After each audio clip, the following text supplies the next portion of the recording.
as Vanya suggested, I started selling long-term care insurance over 37 years ago. So it was the first, almost the first job that I had out of college. My first job out of college was working in a skilled nursing facility. And I was recruited by Aetna Insurance Company at that time. And they taught me how to sell long-term care insurance. So fast forward, my husband and I started having children. And in 2010, I noticed something was happening.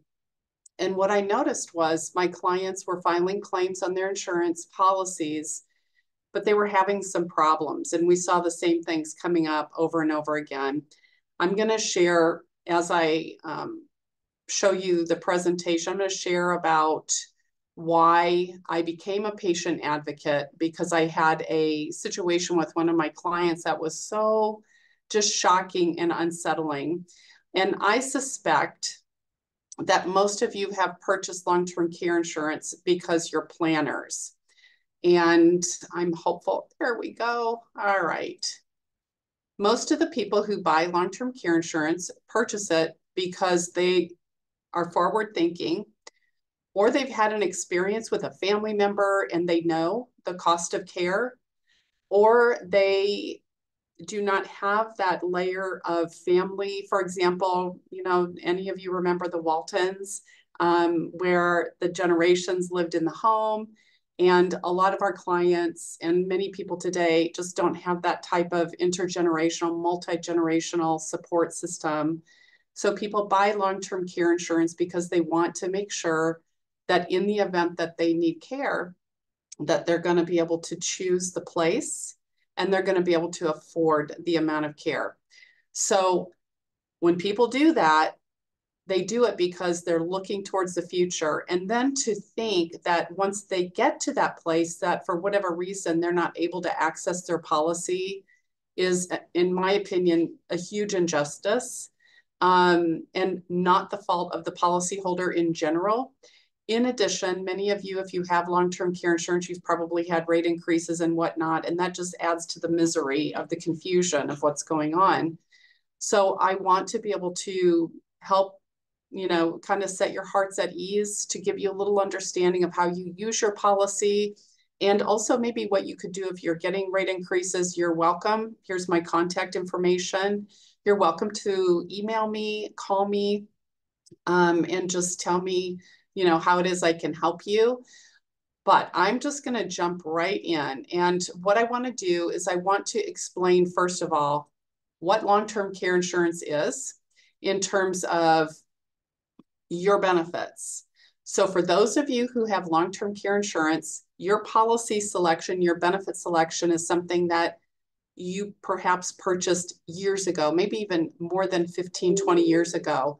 And unfortunately, most people who have their policies do not remember one iota about what they purchased.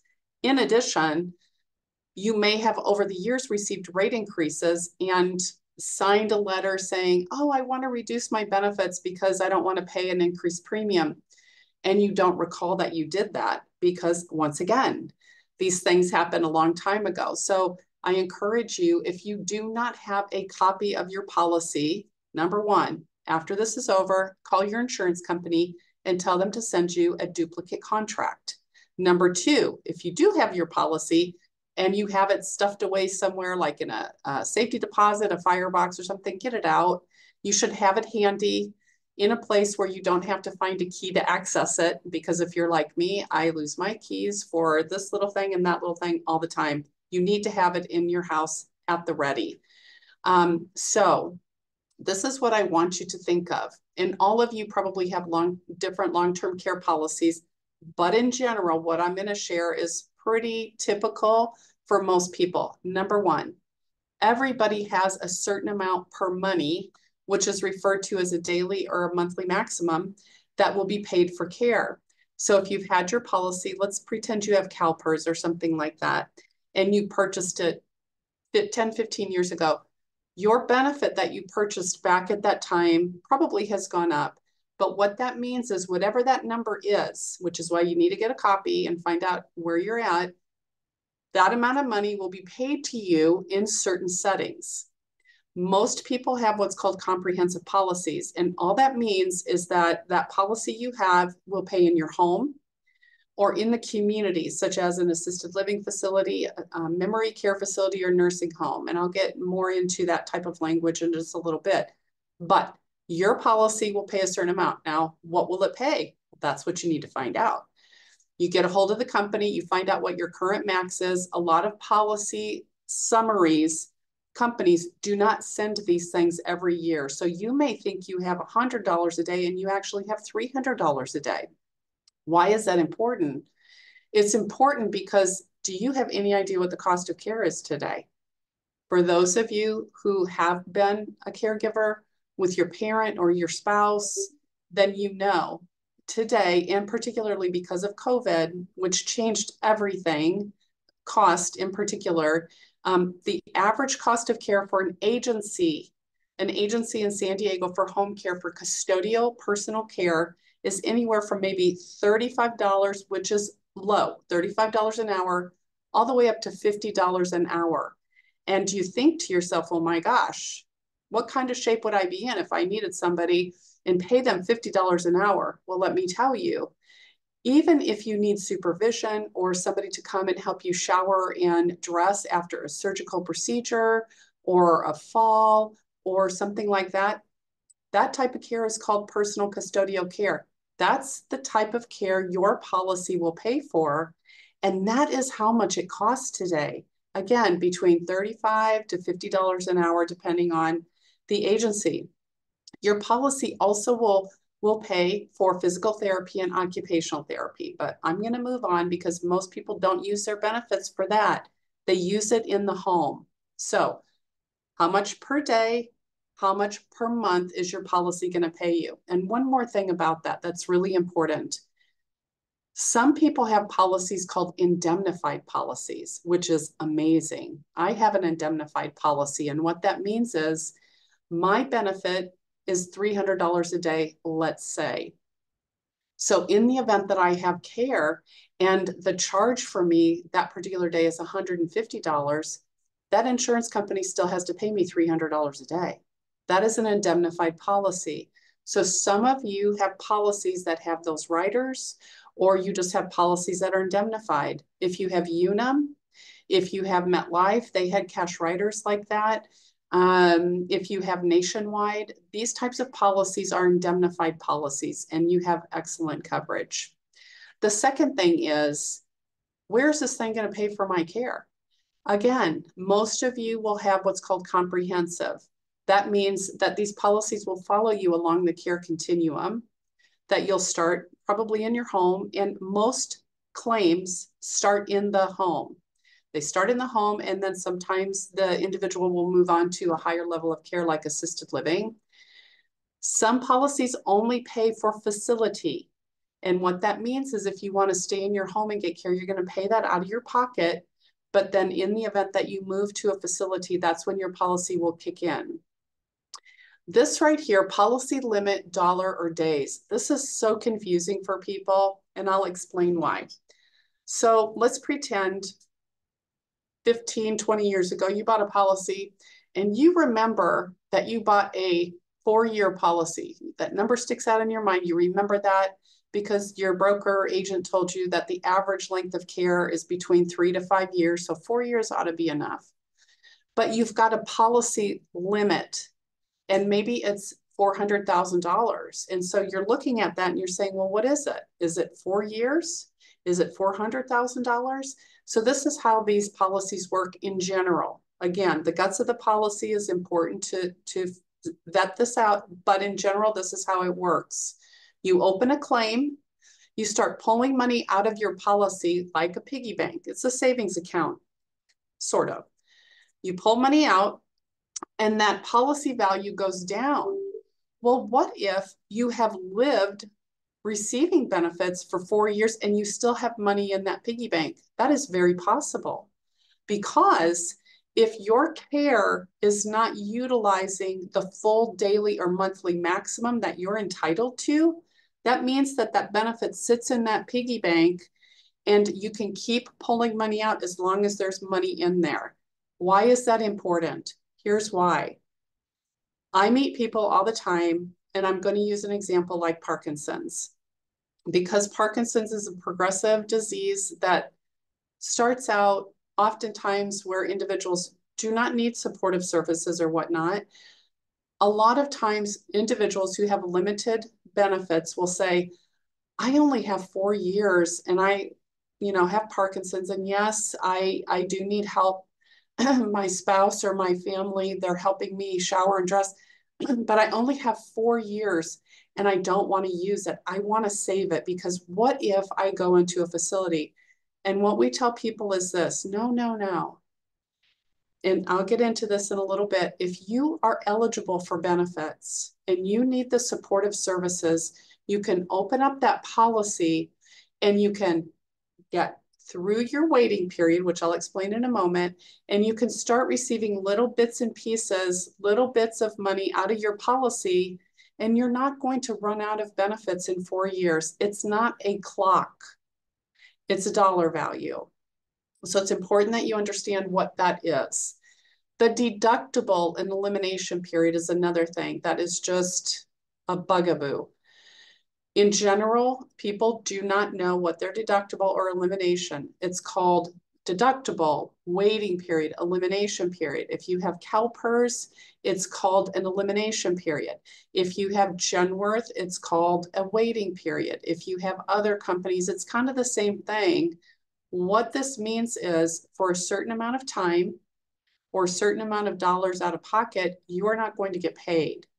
So once you start receiving care, that's generally when the clock starts. Whether you're in a facility or you're at home, the clock starts. And then depending on what your waiting period is and how they calculate that, you have to wait until you get your benefits. Once that waiting period has passed, then you start getting paid and you never have to do that again. So just kind of a sidebar, I see people frequently who have had multiple events, such as an accident, hip replacement, knee replacement, stroke. They go into a facility, they come home and get home care for a season, and then they're fine. And they felt, I'm going to be fine. I don't want to file a claim. And what I tell people is true. However, if at any time you are considered chronically ill, and I will explain what that means in a moment, you should think about opening a claim and getting your waiting period done. It's a strategy. So you look at your policy and you say, what kind of strategy should I use to utilize the fullest potential of this policy that I've been paying for so many years? And that waiting period really has to figure into that. And here's why. If you wait and wait and wait until you're so disabled that now the amount of care you're hiring is costing you $300 a day in your home and you have to go 90 days, that's a lot of money. What we try to do is we try to help people, instead of spending lots of money out of pocket at the front end, we work with home care agencies and get that waiting period met with the most reasonable out-of-pocket expenses possible, get it done. And then if the person still needs care, that's fine. Then they can start getting benefits. But if they recover and they don't need services anymore, we close the claim. And in the event in the future that they need supportive services again, they file again, but they don't have to deal with that 90-day deductible. So it's kind of a strategy. The inflation rider, I talked about this earlier. On your contract schedule page, most of your schedule pages are in the front of your policy. They're like page 2 or page 3, somewhere around there. And it will tell you if you have an inflation rider. They're called COLAs. It'll say COLA, and it will be generally 5%. It could be CPI inflation. It could be FBO, future benefit offer. There's lots of different things they call it. But what it means is that that benefit you purchased years ago has grown. Yay. That's wonderful because you need it. And the reason this is important is because a lot of companies are raising premiums now. And what they're doing is they're telling their policyholders, okay, we will not have a huge rate increase for you if you take off that inflation rider. So that's one way. Sometimes people mitigate the rate increases they're getting. But in general, what I tell people is if you've got a long-term care insurance policy and you're under 80, do not take that inflation rider off. Try and keep that on there so your benefits will keep going. Other inflation riders are simple inflation riders. So again, pull out your schedule page, take a look at it. And if you notice when you look at your contract that you don't have anything updated since 1995, call the insurance company and have them send you an updated benefit summary. And then the last thing is the waiver of premium. Now, the waiver of premium is sweet because guess what? People are getting ungodly rate increases. This is most recently, I had an experience just last week, and I told the family who called me, I said, are you sure that premium is that? Are you sure? I've never heard of that in my life. They said the premium my mom is paying is $10,000 a quarter. That's $40,000 a year. And I said, that can't be. I've never seen anything like that. Well, sure enough, I went to see this lady and her premium, she got a rate increase with a very well-known company most recently, and her quarterly premium is going from $5,000 to $10,000 a quarter. And guess what? This lady's 96 years old. And guess what? She is receiving services from her family, and they didn't even think that their mom should file a claim. Why? Because they're such positive people and they love helping their mom. And I said, well, guess what? If you file a claim and you're approved for benefits, which she will be, that premium stops and you do not have to pay that $10,000 a quarter anymore. And they did not believe me. So we called the insurance company while I was there, and they said, yes, that's true. And it didn't take long to convince them that they probably should move forward filing a claim.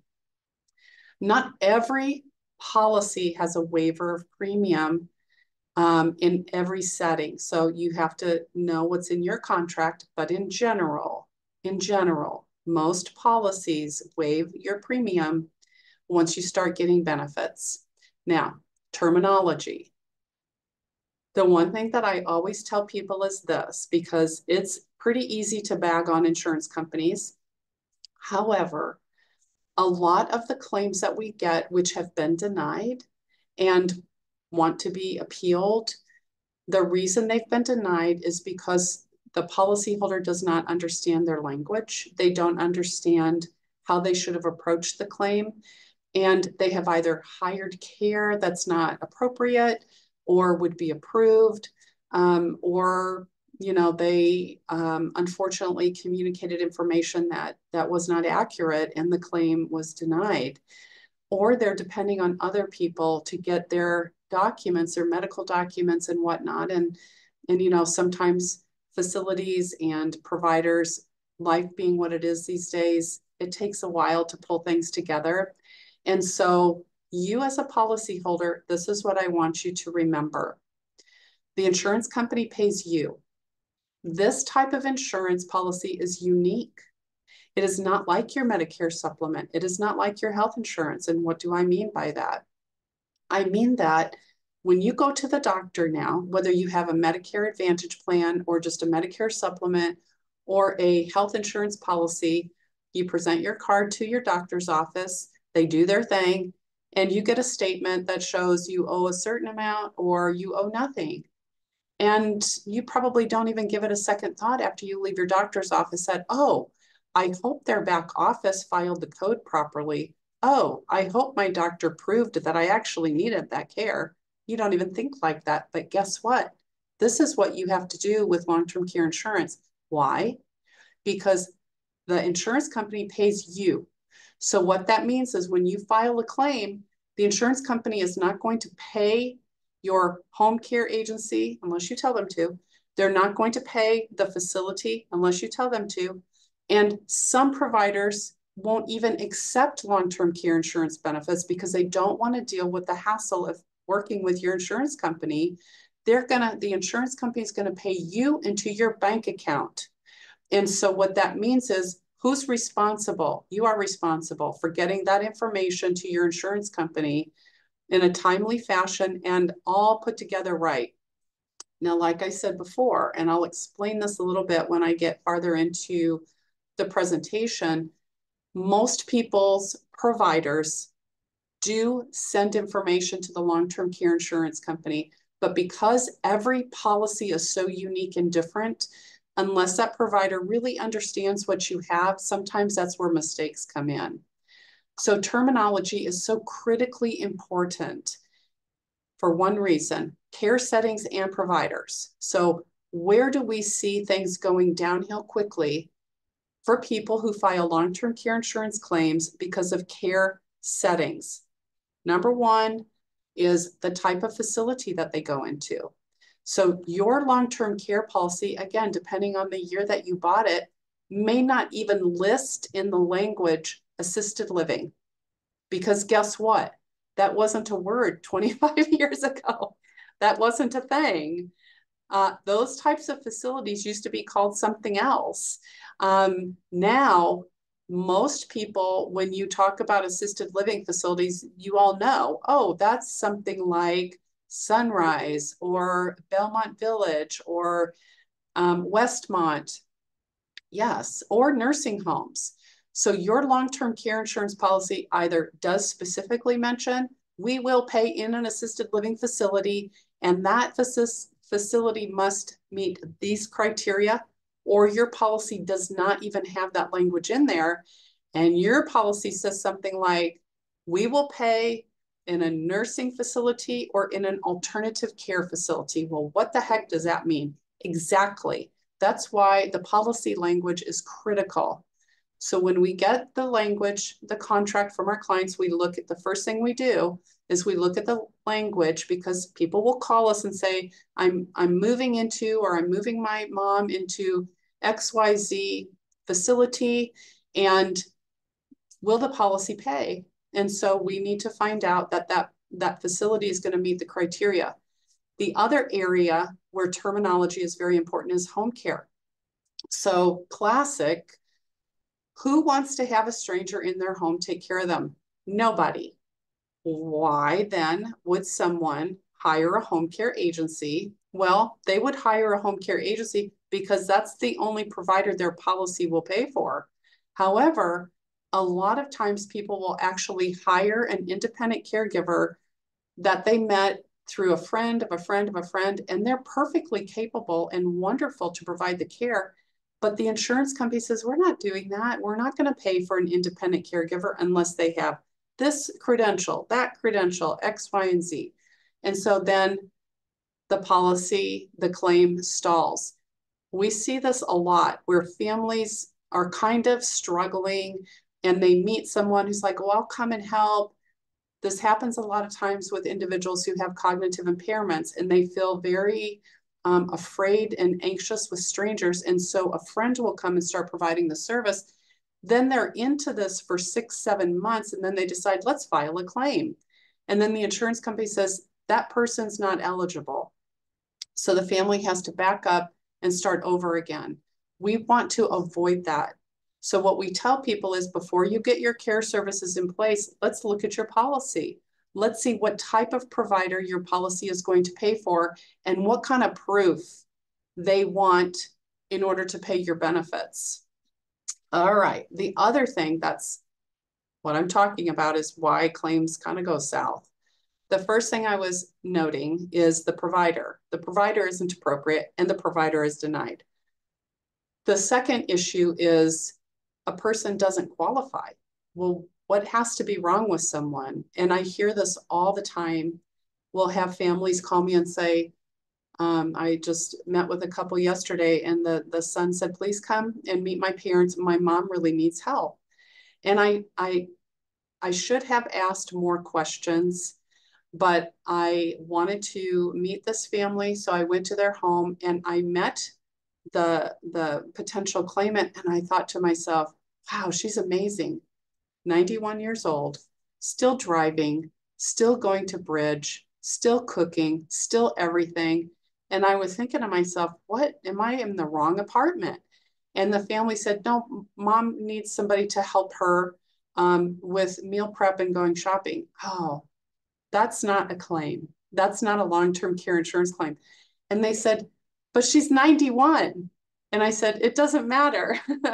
What matters is what the policy says. And they describe it like this: you have to be chronically ill.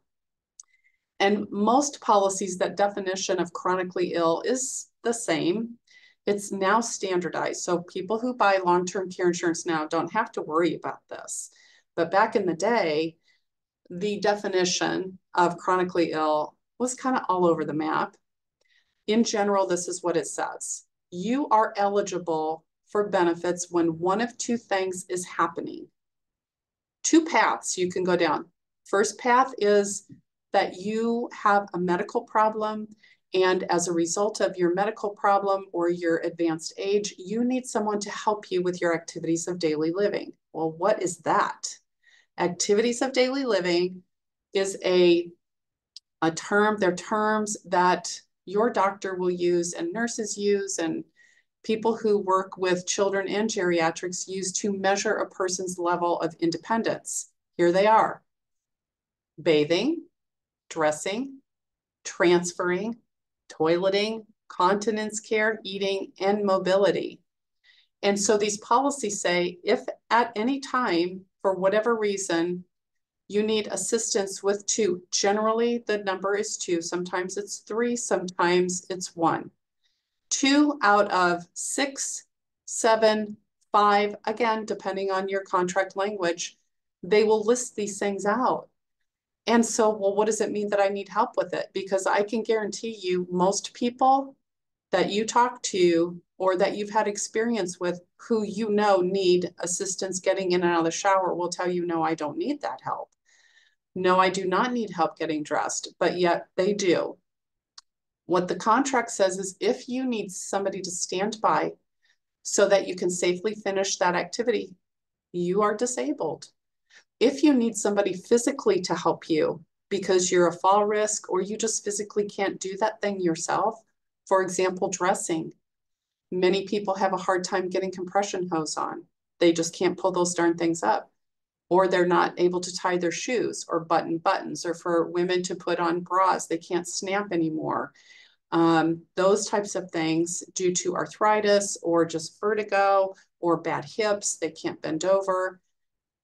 2 of those things generally opens the gate for a person to be eligible for a claim. That's one path. The second path is a cognitive impairment. And unfortunately, that's a very hard bar to reach because there's a lot of confusion around that. There's confusion around that with family members, but in general, this is what I will tell you. You will not get a claim approved unless that cognitive impairment is considered severe. And there's documentation in your medical records that state that it's severe, and here's why it's severe. Here's what severe looks like. There's lots of information about that cognitive impairment issue. I literally could do an entire webinar on how terrible this is for people to undergo a claim event only to be denied. But they do have a very serious cognitive impairment and their families just didn't present. They didn't have enough documentation. And of all of the claims that we manage, this one is the thing that gets to me the most, because when an insurance company or a case manager tells you, I don't think so, I don't see it, you're not bad enough, but the family is dealing with a person that they love who has a dementia, it's just wrong. The family at that time doesn't need to be told, you need to get worse. You need to be a little bit more cognitively impaired before we're going to pay. That is insulting. And so what we do when we get cognitive claims, we meet with the family. We just make sure that based on the contract language, they're going to be able to hit that bar before we move forward. The other thing about cognitive impairments, and you may know this if you're experiencing this yourself, it's hard to find a doctor that might diagnose this unless you go to a neurologist But in general, if you don't have a neurologist and you're working with your primary care physician, they're giving you those annual Medicare cognitive screens once a year, but they're not really drilling down. A lot of times people that are giving these tests help to cue. They try and help the person to answer the question. It's a stressful thing for people. And a lot of times people that are delivering these tests in doctor's offices feel uncomfortable and they don't want to offend or upset the person that they're working with. And so they'll help them along, thus reflecting a higher score. And that's not what we want. We want to see truly what's going on. The other thing in the terminology in these policies is you'll see in these policies a thing called care advisor, care coordinator, plan of care. Now, this is something that has been, I'd say, maybe within the last 5 to 10 years, what has changed a lot is that most of our insurance companies have hired third-party administrators to manage their claims. And when I say manage, I mean your insurance company, like CalPERS or Genworth, when you call them to file a claim, you are not talking to CalPERS. You are talking to another company. Right now, it's Illumifin. Illumifin is the company that's been hired to process the claim to determine if you are eligible. And in your policies, most of them have what's called a care advisor. And you would think as a consumer, oh, a care advisor, that means you're going to advise me how I'm going to get money out of my policy. That is not how this works. A care advisor, a care coordinator is dispatched from the third-party administrator to vet you, to determine if you meet their criteria. That's what those care advisors and care coordinators do. The nurses who conduct these assessments are sometimes in person. The ones that we do this with in San Diego are fabulous. They're terrific. But more and more, these companies are only doing virtual assessments. So you don't know these nurses. A lot of times they're in a totally different state and they're looking at you on a phone. They're looking at you and they're asking questions. So you tell me, we're looking at each other right now on the screen and you're seeing me from here to here. And in general, unless a person understands the questions when they file a claim, they're just going about the process. They set up the nursing assessment. That nurse dials them in. They're sitting there. And what is human nature to do other than to do your best and to show your best day, to maybe even dress up, to appear for that healthcare professional as you always do when you go to the doctor. You want to tell them what's going great instead of what's not going well. The process that you enter into in the claim is very counterintuitive for people. And so while we tell people all the time, the person on that phone is the nurse sitting in front of you, it's not that they're not there to help you, but they're screening you. And so you have to have someone with you that's screening them, that's asking them questions. That person who's with you when you're filing the claim needs to know your contract language so that as that nursing assessment is going on and those questions are asked, that applicant who's filing a claim is answering those questions appropriately, which is true, right? So sometimes we get questions during these seminars and people say, well, let me give you an example. I can get in and out of the shower, but I'm scared to death I'm going to fall. And so I'm showering once a day or once a week. I can do it. Does that mean that I can't do it? And this is what I tell people. When you are filing a claim or thinking about filing a claim, or you're doing the intake interview, or you're doing the nursing assessment, you need to think about what your life is like on your worst day when it takes you an hour to get in the shower, get out of the shower, sit down, get dressed, and then you're wiped out for the rest of the day. Long-term care insurance was designed to help people age in place safely.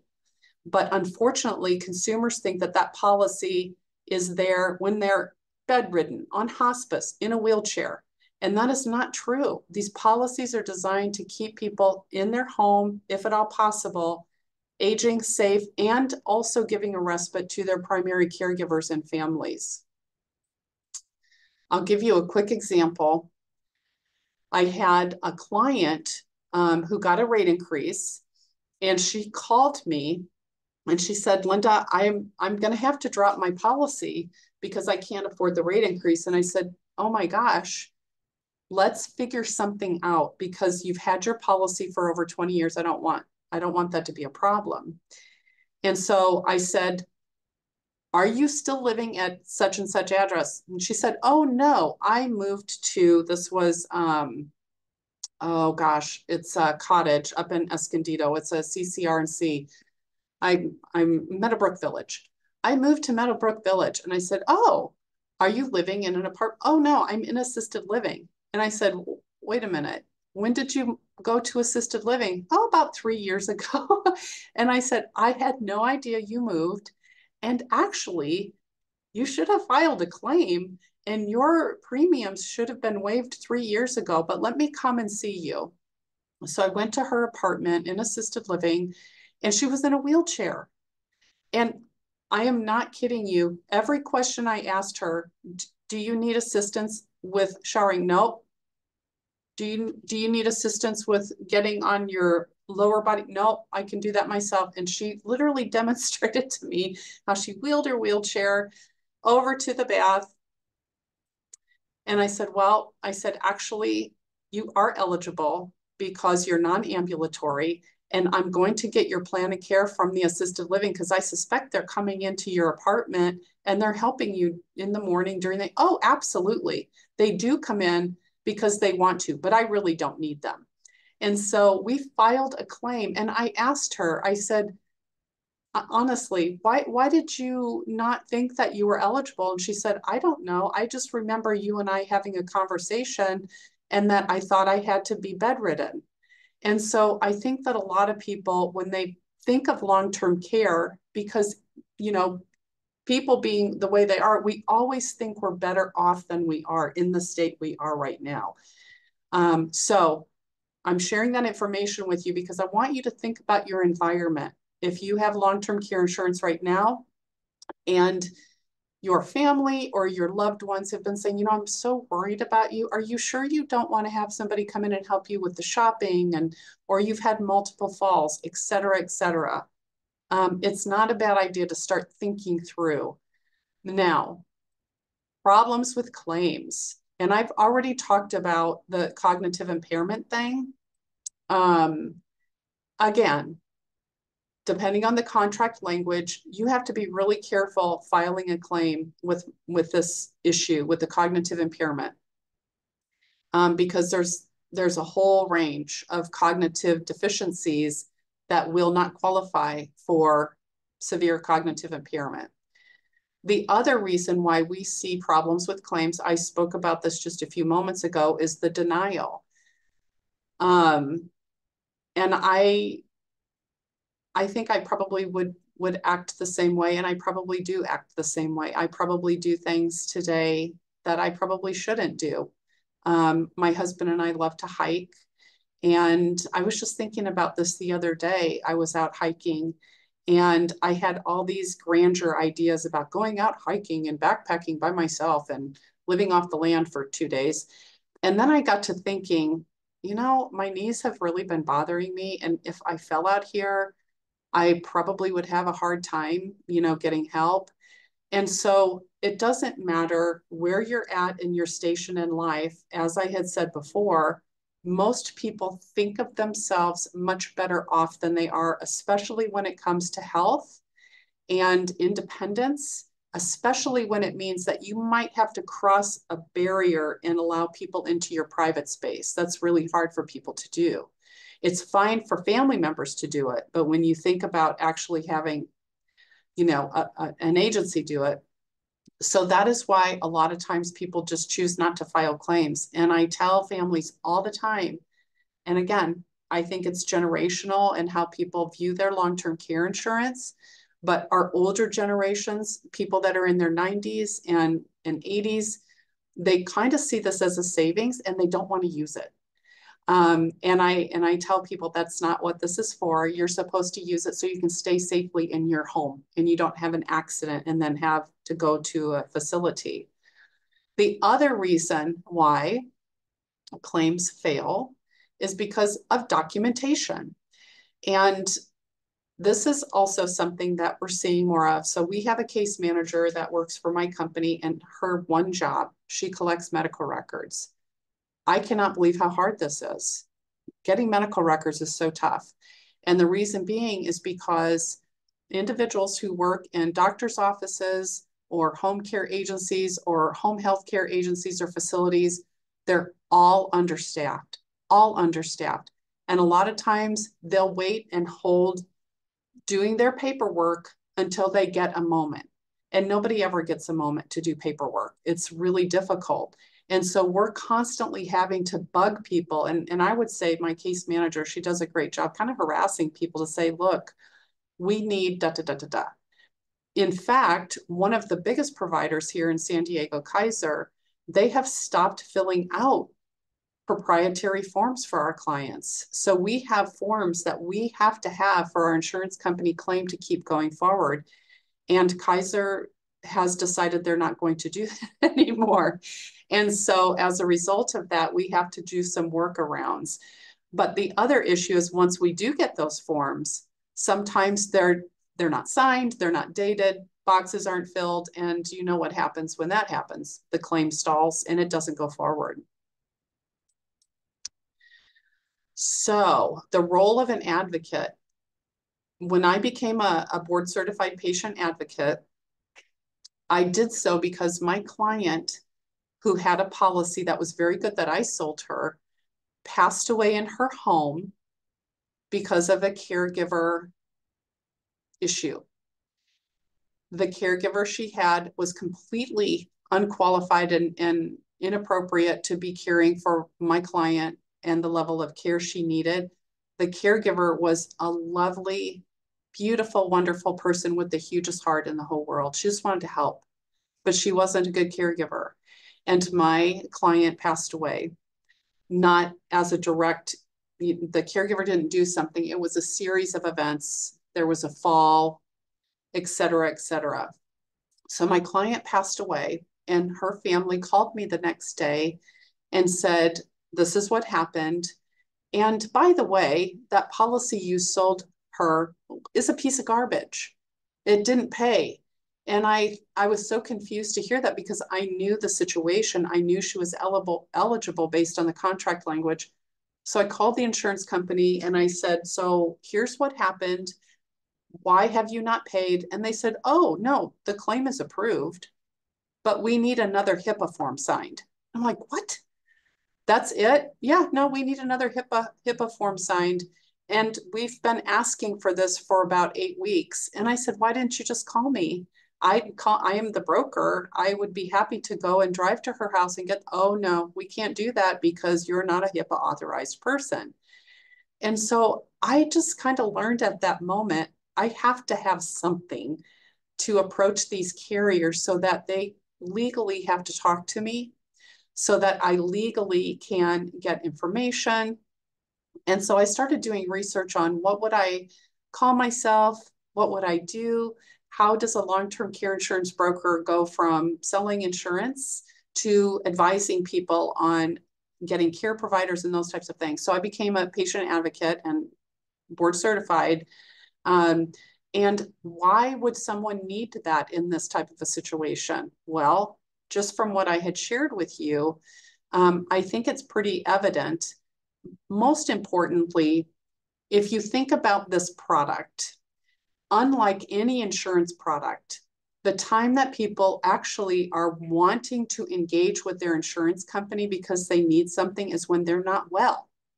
They're not well physically, they're not well cognitively. And I know what I feel like when I'm not well and I have to get on the phone with someone I don't want to talk to. It doesn't go well. And so a lot of times our clients either don't finish the process, they don't move forward with the process, and then they try to explain things and it gets very confusing for them. So what I tell people is You bought this policy years ago. You are not the same person as you were 25, 30 years ago. You have to have someone help you with this process, either an advocate, an adult child, or a spouse, preferably somebody who understands contract language and understands how to go toe-to-toe with an insurance company. That probably is best. You also need an advocate because you need to understand when to file a claim. I'm sure that you all understand, and you've had experience with your family members, your parents in particular, when everybody continues to have that conversation like, I don't know, I think we need to do something. I'm concerned about such and such and so and so. Well, a lot of times when I get brought onto the scene, I can speak with people in a different way than their kids can, because a lot of times there's dynamics in the family that make it difficult for adult children to actually do what needs to be done, which is take action for the benefit and the safety of their loved ones. The other thing is, in general, and I know you know this, if you're going with Scripps or UCSD or Sharp or whatnot, our medical system is really difficult to navigate. And I get phone calls from my clients and they say, who do I call? I need to get physical therapy. Who do I call? And that's something that simple is so interesting to me, that people don't know that call your doctor. Well, a lot of times you don't want to call the doctor because you can't get through to them. So advocates are very important. Now, what do we do in the claim process? So the first thing that we do is when someone calls us, and I have a whole staff of people. So I have myself. I am sort of the person who vets the situation, because we don't take on every claim that comes to us. We will not take on a claim if we believe a couple things. Number one, if we believe the person is not being truthful about what they need.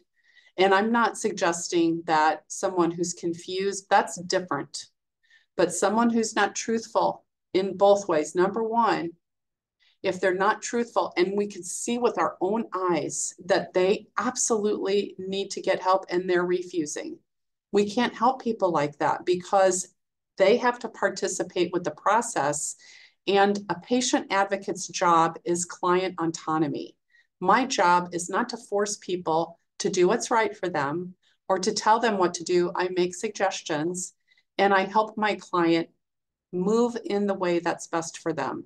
But when an individual, and you may have experienced this in your own family, when an individual stubbornly refuses to get supportive services or do what's best for them, there's nothing we can do about that. And a lot of times we wait because they do come back to us.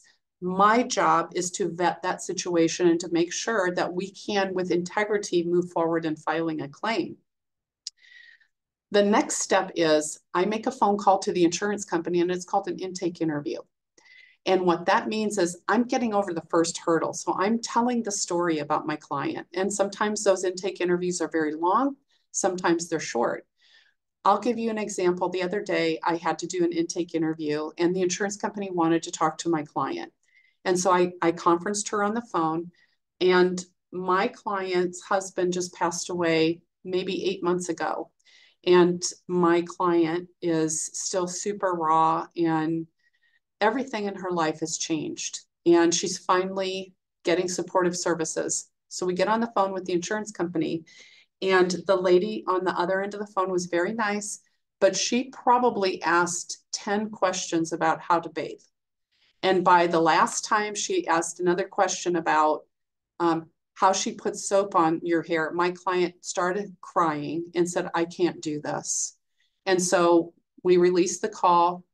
I finished the process and I hung up and I called my client and I just said, I'm so sorry, tell me what's going on. And she said, how many times do I have to explain to somebody I can't get in and out of the shower?